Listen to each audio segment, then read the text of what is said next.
आप सभी को नमस्कार। आज हम बात करने वाले हैं मोटर व्हीकल एसआई का जो ओल्ड पेपर सीरीज कर रहे हैं उनके बारे में हम बात करने वाले हैं, क्योंकि हमने बीच में कुछ समय के लिए इनको होल्ड कर दिया था। अब बस इनको कंटिन्यू करते हैं। तो आज बात करते हैं जो मोटर व्हीकल एसआई का पेपर है उनके बारे में। ये मोटर व्हीकल एसआई का पेपर है और एसआई का पेपर अभी होने वाला है कुछ दिनों बाद में, अप्रैल में। तो उनके लिए भी बहुत इनकी मेहनत रहने वाली है। पहला क्वेश्चन देखो, किस देश ने क्रीमिया को अपने में शामिल कर लिया? कौन सा देश है जिन्होंने क्रीमिया को अपने में शामिल कर लिया? तो वो देश कौन सा है? वो है रूस। हालांकि इंटरनेशनल लेवल पर इनको मान्यता नहीं दी गई। इंटरनेशनल लेवल पे अन्य देश जो मानते हैं वो किनका हिस्सा मानते हैं? यूक्रेन का। तो ये भी अपने को थोड़ा ध्यान रखना है। अगला क्वेश्चन दिखाई दे रहा है ना, निम्न में से किस राज्य में लोकसभा की सर्वाधिक सीटें हैं? तो राज्यों का ये, जैसे मान लो 4 राज्य दिए, हम 7-8 राज्यों की बात कर लेते हैं जिनसे हमारे ये पूरा मैटर क्लियर हो जाए। टोटल लोकसभा की सीटें कितनी है? 543। हाँ, तो बात करें हम महाराष्ट्र में। महाराष्ट्र में कितने हैं, कितनी सीटें? 48। उसके बाद में पश्चिम बंगाल, वेस्ट बंगाल 42। उसके बाद में बिहार कितनी? 40। फिर तमिलनाडु, तमिलनाडु में कितनी? 39। उसके बाद में मध्य प्रदेश, मध्य प्रदेश में कितनी है? 29। फिर कर्नाटक, कर्नाटक में कितनी है? 28। उसके बाद में गुजरात, गुजरात में कितनी है? 26। फिर राजस्थान, राजस्थान में कितनी? 25। और राजस्थान के साथ में और कौन सी स्टेट में 25 है? तो एपी में, आंध्र प्रदेश में भी 25 है। तो इस प्रकार से भी क्वेश्चन अगर आ जाए राजस्थान के समान कौन से राज्य की सीटें हैं, तो आंध्र प्रदेश। तो हमने 7-8 राज्यों के बारे में बात कर ली सीटों से संबंधित, अगर कोई क्वेश्चन आए तो। ठीक है। उसके बाद में है भारत के मुख्य चुनाव आयुक्त।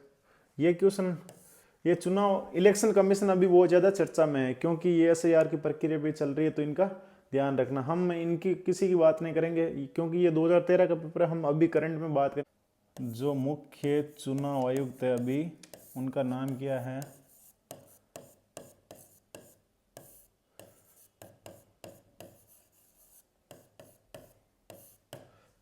श्री ज्ञानेश कुमार।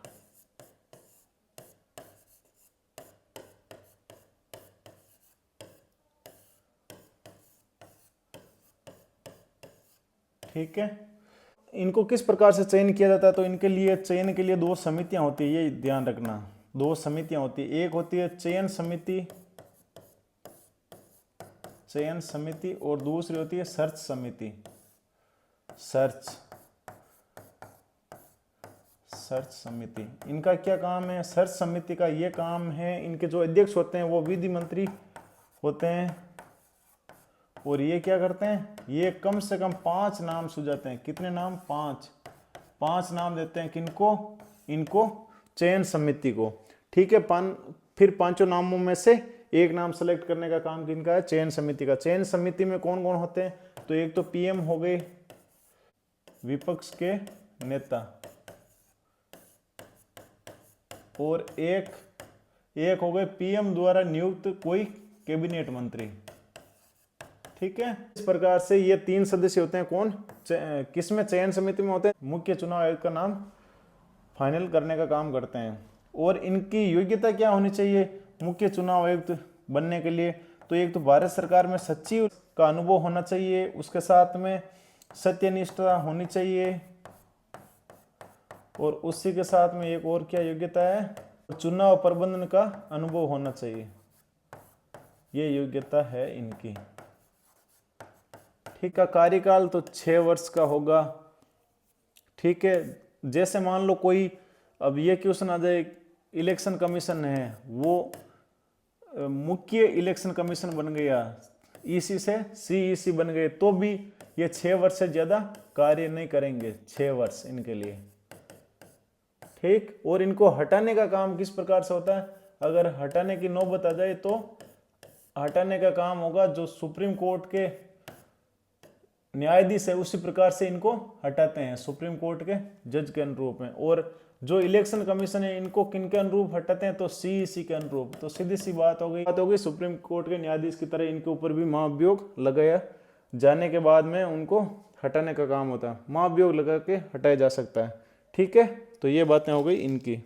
उसके बाद में अगला क्वेश्चन, माई स्टोरी के लेखक ये उस समय के अब्दुल कलाम की बातें हैं, इनको छोड़ो। भारत के संविधान के सर्वाधिक महत्वपूर्ण विशेषता क्या है? सबसे ज्यादा महत्वपूर्ण विशेषता यही है जो प्रभुत्व संपन्न समाजवाद, धर्मनिरपेक्ष लोकतंत्र, गणराज्य, जो संविधान की प्रस्तावना में भी उल्लेख है। और प्रस्तावना का उद्देश्य प्रस्ताव किसके द्वारा लाया गया था? नेहरू के द्वारा 13 दिसंबर को। ठीक है, ये बातें हमने कर ली है प्रस्तावना में भी। भारत के राष्ट्रपति का निर्वाचन हो सकता है, मतलब कितनी बार हो सकता है? तो भारत के राष्ट्रपति का निर्वाचन अनुच्छेद 57 में यह लिखा हुआ है, भारत के जो राष्ट्रपति है वो कितनी बार भी निर्वाचित हो सकते हैं, कितनी भी अवधियों के लिए निर्वाचित हो सकते हैं। हालांकि यूएसए में क्या सिस्टम है, वहां 2 बार से अधिक नहीं हो सकते हैं। संसद के गठन में सम्मिलित है तो दोनों सदन के सदस्य और राष्ट्रपति। राज्यसभा,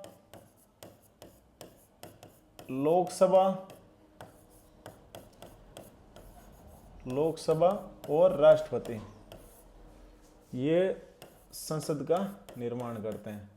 जिस प्रकार से कोई विधेयक आ गया, जैसे मान लो लोकसभा में आ गया, तो लोकसभा में कोई विधेयक आया तो उनका क्या होगा, वो जाएगा किसमें? राज्यसभा में पारित होने के लिए। अगर राज्यसभा में कोई विधेयक आया तो वो किस में जाएगा? लोकसभा में। दोनों जगह इनको अनुमति मिलने के बाद में फिर ये विधेयक कहाँ जाएगा? राष्ट्रपति के पास में अनुमोदन के लिए। जैसे ही राष्ट्रपति इनके ऊपर साइन करते हैं फिर वो कानून का रूप ले। इस प्रकार से संसद का गठन होता है। ठीक है, अगला क्वेश्चन देखो, प्रधानमंत्री एवं मंत्रिपरिषद सामूहिक रूप से उत्तरदायी होते हैं। यह क्वेश्चन कोई कितनी बार आया तो इनके थोड़ा और पोस्टमार्टम कर लेते हैं, है ना। तो सामूहिक रूप से ये संविधान के कौन से अनुच्छेद की बातें हैं? तो अनुच्छेद 75(3). अनुच्छेद 75(3) में ये है कि जो प्रधानमंत्री एवं मंत्रिपरिषद सामूहिक रूप से किनके प्रति उत्तरदायी होते हैं? तो लोकसभा के प्रति होते हैं। इसलिए लॉर्ड मार्शल ने क्या साथ साथ में तैरते हैं, साथ साथ में डूबते हैं, तो वो इसी के संदर्भ में कहा गया। एक थोड़ी और यहाँ बातें कर लेते हैं अनुच्छेद 75(2) की। उसमें क्या है, कोई भी मंत्री राष्ट्रपति के प्रसाद पर्यंत कार्य करेगा। ठीक है, तो प्रसाद पर्यंत का ये क्या मतलब हो गया? मतलब व्यक्तिगत रूप से, व्यक्तिगत का प्रश्न अगर आ जाए, व्यक्तिगत रूप से किनके प्रति उत्तरदायी होते हैं? तो वो राष्ट्रपति के प्रति होते हैं। ये भी अपने को ध्यान रखना है। ठीक है, राज्य की कार्यपालिका शक्ति नीति किस में है? तो अनुच्छेद 154 का पार्ट 1। उसमें यह लिखा हुआ है, राज्यपाल स्वयं से या अपने अधीनस्थ अधिकारियों से कार्य करवाएगा। G8 शिखर सम्मेलन 2013 में आयोजित हुआ था। 2013 की आवश्यकता नहीं, अभी की आवश्यकता। तो अभी ये कहाँ आयोजन हुआ उनके बारे में बात कर लेते हैं, G8 के भी बारे में बात कर लेते हैं। तो सबसे पहले तो बात ये है, G8 का गठन क्यों हुआ था? गठन इसलिए हुआ था 1973 में जो तेल की किल्लत आई थी और उनके साथ में जो आर्थिक मंदी का दौर था, उनसे निजात पाने के लिए ये संगठन का निर्माण किया गया था। वो 1975 में किया गया। तो उनके बाद बातें करते G8। ठीक है, G8 अभी वर्तमान में क्या है? तो G7 ही है। और ये G7 ही बना तब G6 ही था। ठीक है, G6 में कौन शामिल नहीं थे? तो उस समय कनाडा शामिल नहीं था। कनाडा शामिल कब हुआ था? कनाडा 1976 में। और अभी जो सम्मेलन हुआ वो कहां पर हुआ था? वो भी कनाडा में ही हुआ। इस बार का जो 2025 का सम्मेलन हुआ वो कनानकिस कनाडा में हुआ है। कनानकिस कनाडा में हुआ है। कनाडा में ये जो सम्मेलन हुआ वो 51वां सम्मेलन था, 51वां। ठीक है ना। और इनके साथ में और हम थोड़ी बात करें तो इस G7 का क्या उद्देश्य है? तो आर्थिक विकास के साथ साथ में मुद्रास्फीति पर भी कंट्रोल किया जाना। ठीक है, तो ये इनका आर्थिक उद्देश्य हो गया। और इनमें देश कौन से हैं सातों, तो वो अभी भी बात कर लो उनके बारे में, देशों के संबंधित। एक तो हो गया USA, UK, Canada, Germany, Japan, Italy और ईयू, यूरोपीय यूनियन। फिर ये अगला और सम्मेलन आ गया, निम्न में से कौन सा एशियान का सदस्य नहीं, एशियान का कौन सा सदस्य नहीं, इनके तो यही जगह यही कर लेते हैं। ठीक है, तो एशियान में कौन कौन से है, तो दक्षिण एशिया की जो कंट्री है वो है इनके सदस्य। ठीक है, ये इतना सा पता हो तो भी आप इनको निकाल सकते हो उत्तरी कोरिया को बाहर। ये एशियन क्या है, ये एशियन का क्वेश्चन अभी आया पिछले एग्जाम में, इनका गठन कब हुआ, तो 1967 में हुआ, ये ध्यान रख। इसमें कितनी कंट्री है, 11 देश है जो इनके सदस्य। हालांकि जब गठन हुआ उस समय 5 थे, वो कौन से थे, इंडोनेशिया,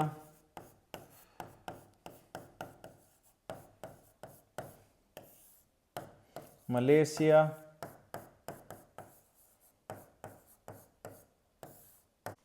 फिलीपींस,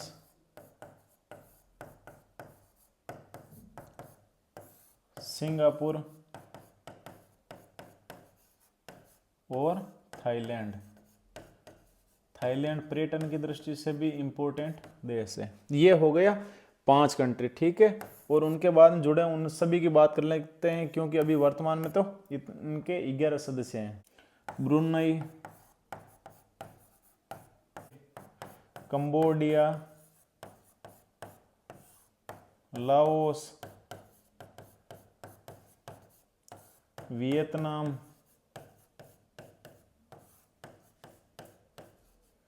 म्यांमार, जिनका पूर्व में नाम क्या था, बर्मा, और पूर्वी तिमोर।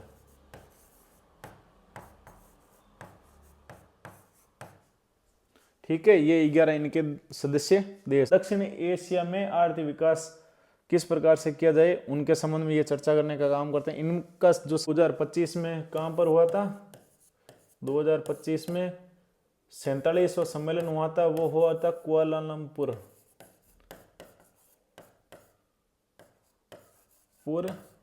मलेशिया में। ठीक है, ये हो गए कौन सा संगठन, एशियन।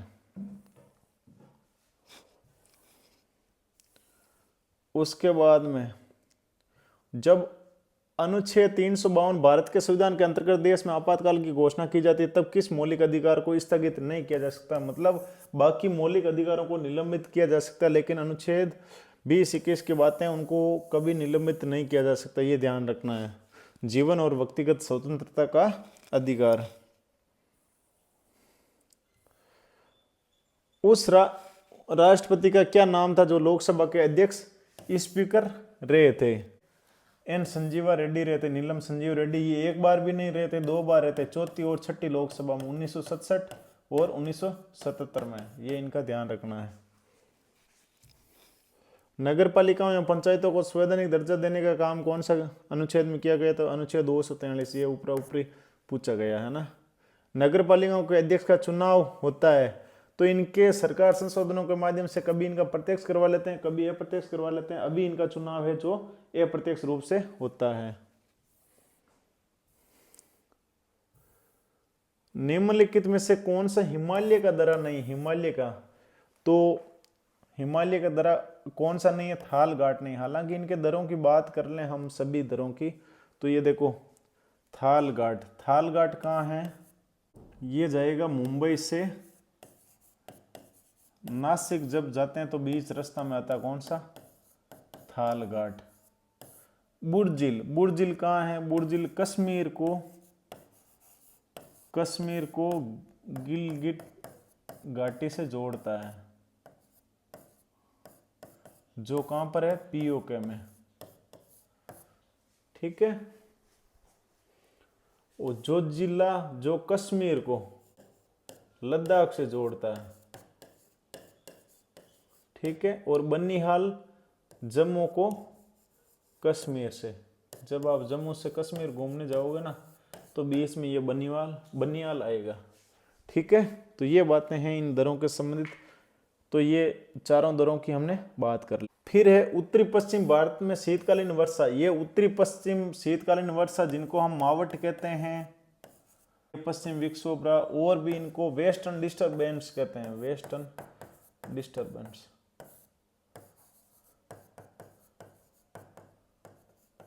ये कहाँ से आते हैं? तो ये भूमध्य सागर से पवने और उनके साथ में पछुआ पवने जब इनको मिल जाती है तो क्या इनको गति मिल जाती है। गति मिलने के साथ में ये जल्दी जल्दी आते हैं कहाँ? उत्तर भारत और पाकिस्तान में।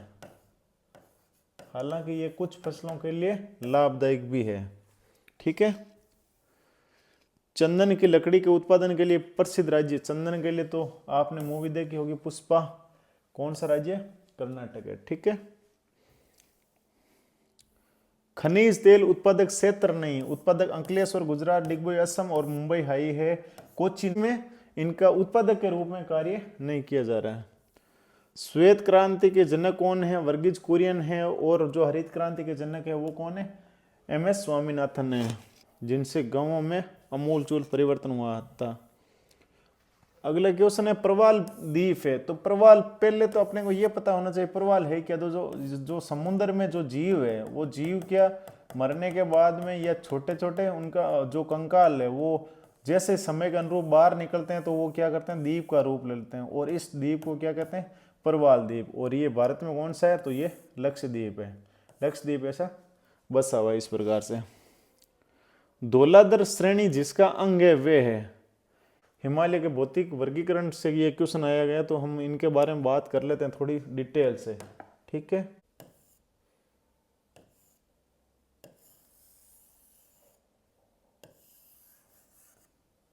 अपने को इतना ही मैप ज्यादा चाहिए। हिमालय के 4 पार्ट है। कितने? 4। एक तो कौन सा है? ट्रांस हिमालय। ट्रांस हिमालय,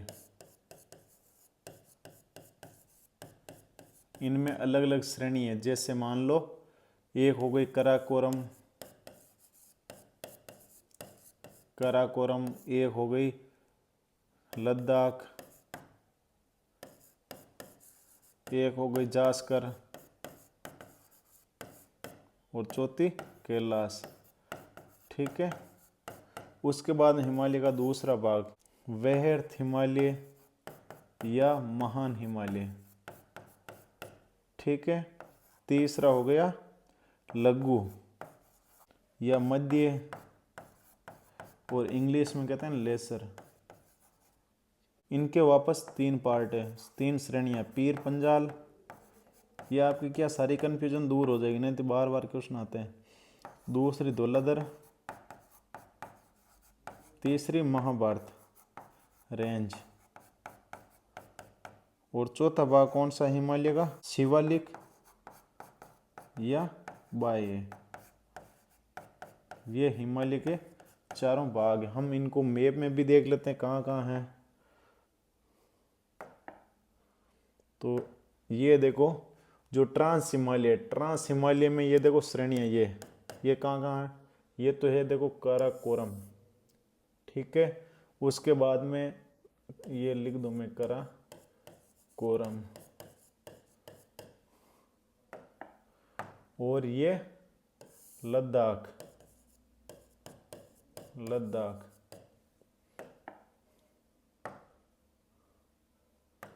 और ये जास्कर, और ये कैलाश। ठीक है, ये किनकी हो गई? ट्रांस हिमालय के चारों पार्ट हो गए। ठीक, उसके बाद में फिर है ये वृहद हिमालय की। ये कौन सा हिमालय है? वृहद। आपको एक बार ये मोटा मोटी पता चल जाए, फिर आप इनके दर्रे वगैरह वो आराम से कर सकते हो। तो ये वृहद हिमालय हो गए, वृहद या महान हिमालय हो गए, मतलब बड़ा। महान हिमालय। फिर है लघु, मध्य या लेसर। तो हम इनकी अलग अलग जो श्रेणियां हैं उनकी भी बात कर लेते हैं। सबसे पहले ये श्रेणी है, इनका क्या नाम है? पीर पंजाल। पीर पंजाल, ठीक है। फिर है आपके दौलाधर, तो इसका नाम है दौलाधर, हालांकि ये थोड़ी ऊपर बननी चाहिए थी। और फिर ये महाभारत रेंज, महाभारत रेंज, इस प्रकार से इनकी श्रेणियां हैं। उसके बाद में जो अंतिम रूप से हम जिनको शिवालिक या बाह्य हिमालय कहते हैं वो ये है, ठीक है। हिमालय की जो तराई है, शिवालिक या बाह्य हिमालय। तो ये श्रेणी आपने को याद रखनी है, क्योंकि बार बार इनका क्वेश्चन वापस आते हैं, कौन सा कहाँ है, कौन सा कहाँ है, तो अपना सारा सॉल्यूशन एक जगह ही हो जाए। ये क्या, हिमालय का विभाजन है, भौतिक विभाजन। तो ये दौलाधर श्रेणी किनकी हो गई, लघु हिमालय की।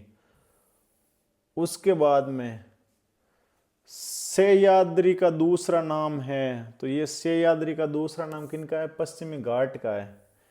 उत्तर से दक्षिण की ओर दरे, ये वापस दरे आ गई। हालांकि हमने थाल घाट पढ़ा था, थाल घाट कहाँ है, मुंबई से नासिक, मुंबई से नासिक में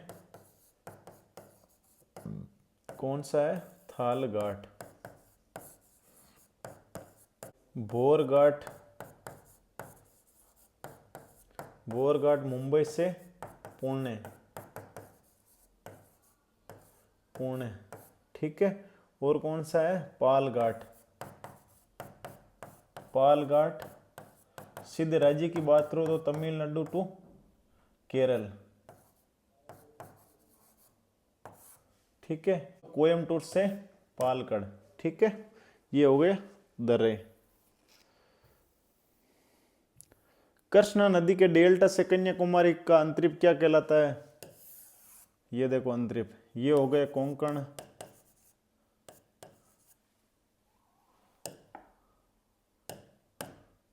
और ये हो मलाबार, और ये कोरोमंडल लौटते मानसून से वर्षा, कोरोमंडल, और ये हो गए उत्तरी सरकार,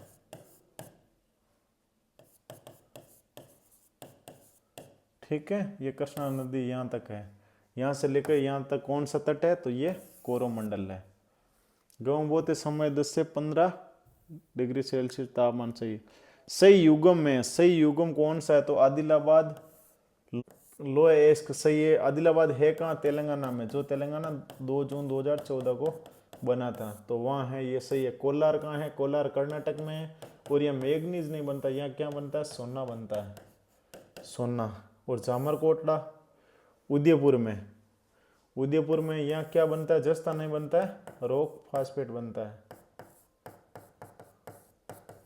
और शिमोगा कहाँ है, कर्नाटक में है, लोहा और मैग्नीज।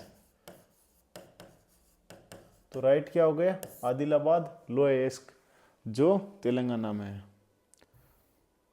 हीरापुर, कुल्टी और बर्नपुर किसकी इकाइयां हैं, तो ये इसको किए, इसको TISCO disco iron Indian steel company की है। हालांकि अब इनका विलय हो गया, किसमें, सेल में, वही सेल जो 1974 को बनी थी। टर्सरी कोयला जहाँ मिलते हैं वे है, टर्सरी कोयला प्रायद्वीप भारत को छोड़कर जहाँ भी कोयला मिलता है वो कौन सा है, टर्सरी कोयला। तो ये सारे कहाँ की खने हैं, ये प्रायद्वीपीय भारत की। और ये कहाँ है, कालाकोट, ये कालाकोट कश्मीर में, इसलिए यहाँ पर मिलता है, ये ध्यान रखना अपने को, है ना। निम्न में से जो सूती उद्योग का प्रमुख केंद्र नहीं है, तो सूती उद्योग का जैसे मान लो ये विशाखापट्टनम, अहमदाबाद, मुंबई, कानपुर है तो चारों, लेकिन ऐतिहासिक रूप से ये 3 ही फेमस है, विशाखापट्टनम नहीं है। अरब सागर अफवाह का अंग है, तो अरब सागर में कौन सी नदी जाके गिरती है, तो ये जवाई नदी है। जवाई नदी किस में गिरती है, लूणी में, लूणी में। और लूणी कहाँ गिरती है, अरब सागर में, ठीक है। राजस्थान में मानसून के आगमन की तिथि जिस ओर बढ़ती जाती है,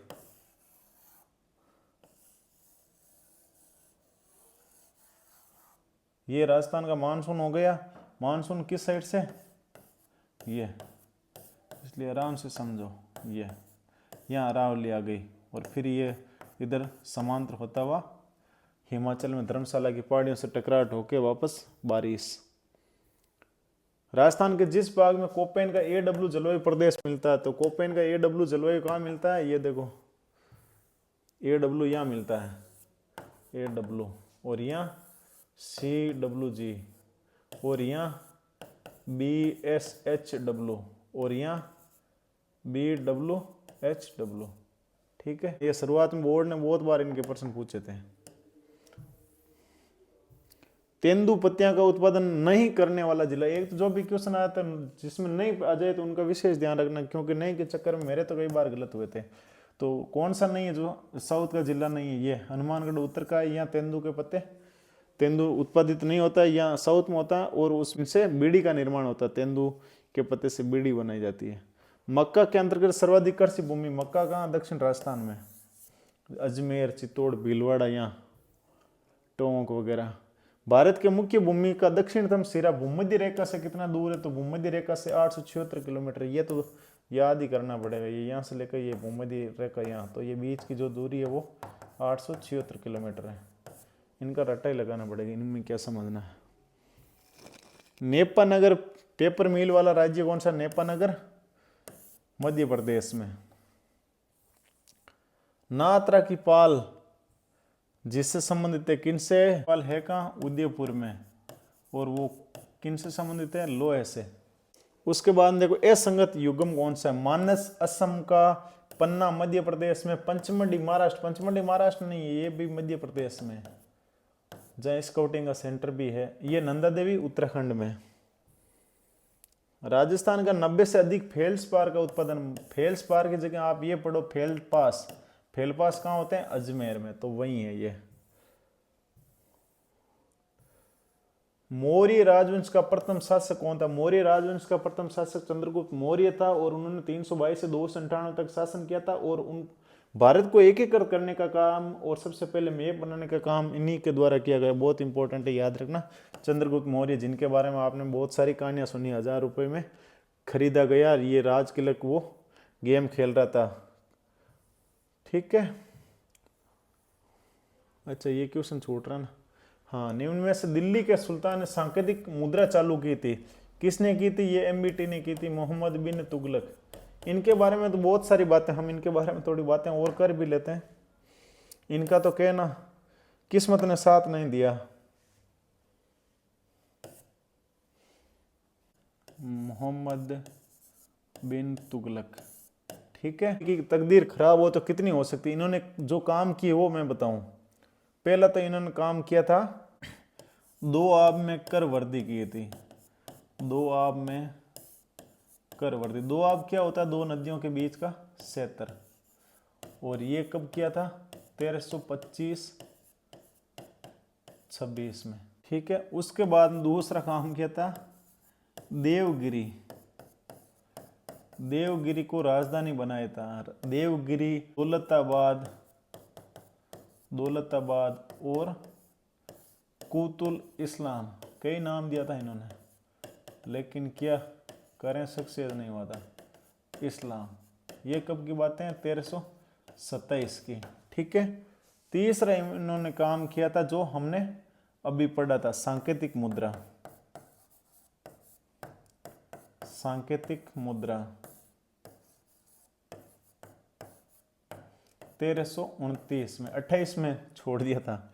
क्या चौथा काम किया था, खुरासन अभियान, अभियान 1332 से 34। 5वां अभियान किया था कराचील,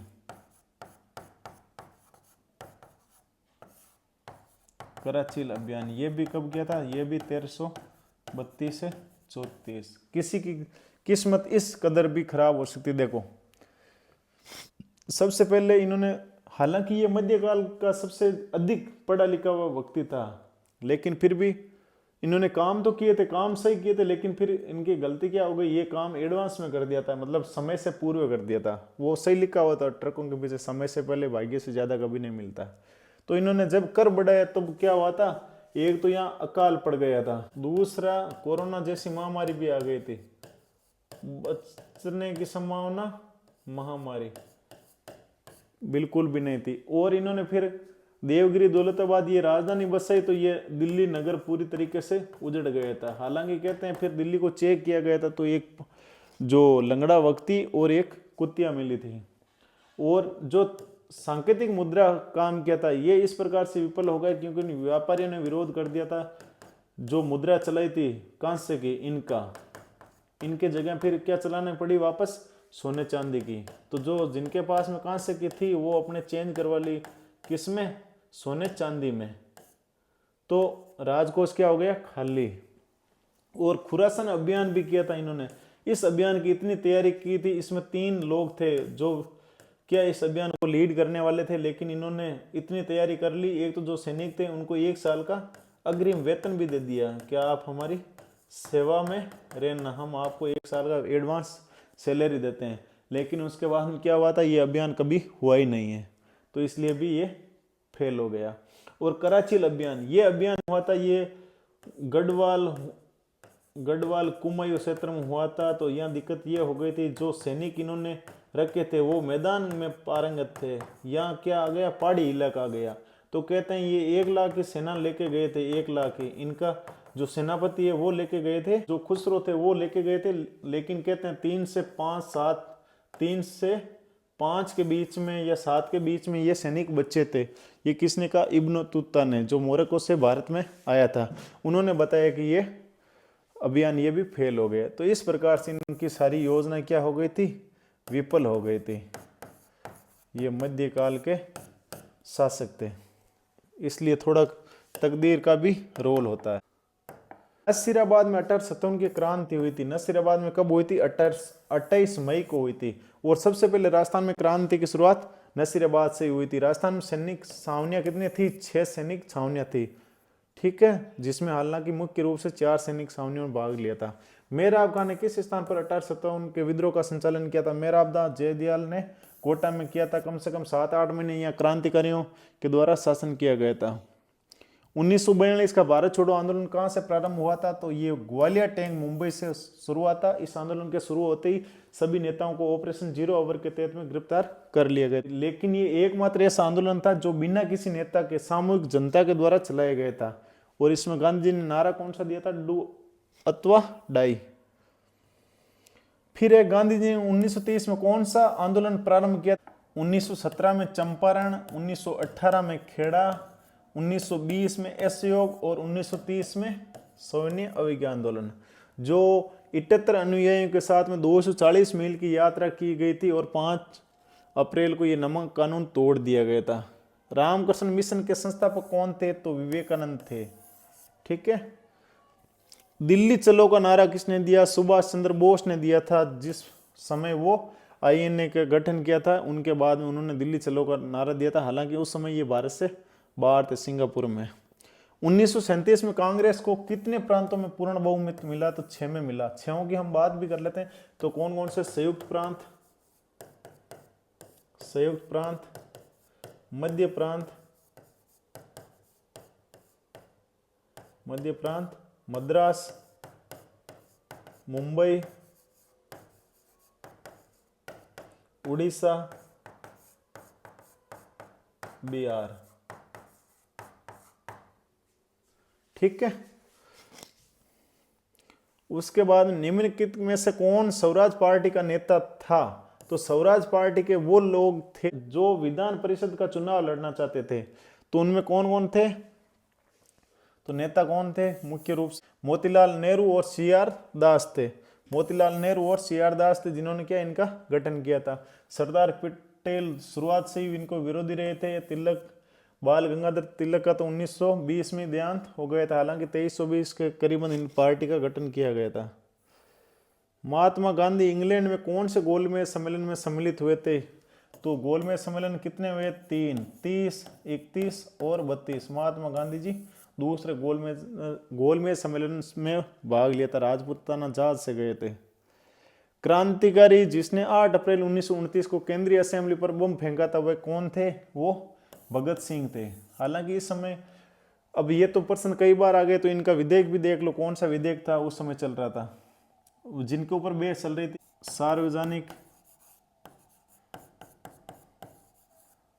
सुरक्षा विधेयक, सार्वजनिक सुरक्षा विधेयक और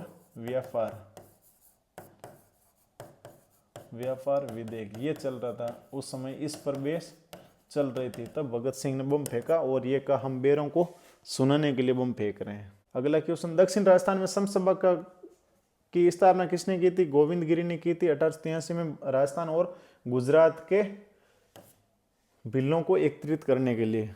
1935 में मक्काराम ने बीकानेर प्रजामंडल की स्थापना किस स्थान पर की थी? तो ये बीकानेर से बाहर कलकत्ता में की थी। ये बहुत इंपॉर्टेंट क्वेश्चन है भाई।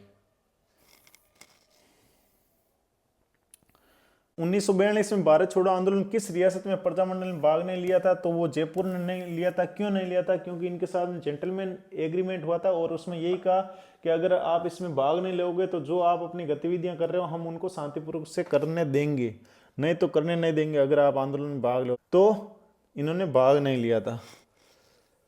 महाराणा प्रताप के काल में कौन सी नई? तो चावंड। वंश भास्कर के लेखक सूर्यमल मिश्रण। ये क्वेश्चन तो अब इनके पीटीटी बीएसटीसी लायक रह गए हैं। थेवा कल्ला प्रतापगढ़। दादू पंथ कितने उप संप्रदाय में विभाजित था? तो 5। दादू 5 कौन से थे? नंबर 1 खालसा,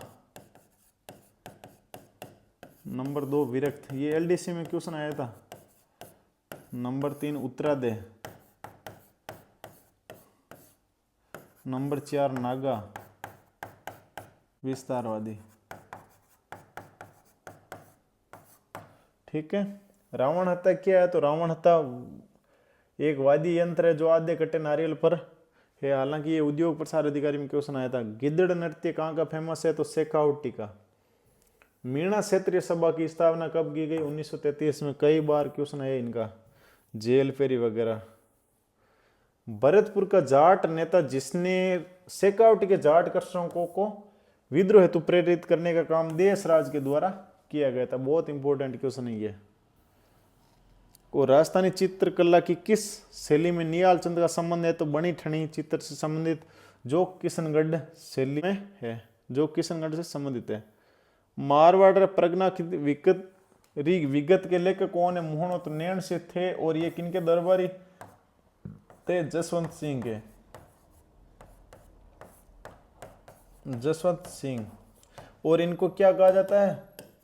मारवाड़ का राजपत्र, मारवाड़ का राजपत्र।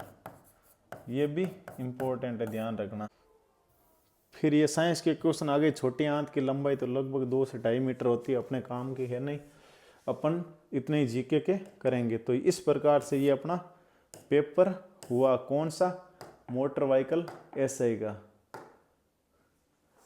तो ये अपने पेपर हुआ था, पेपर नंबर 15 जो मोटर व्हीकल एसआई का। अब हम कंटिन्यू पेपर सोल्व करने का प्रयास करेंगे डेली। धन्यवाद, जय हिंद।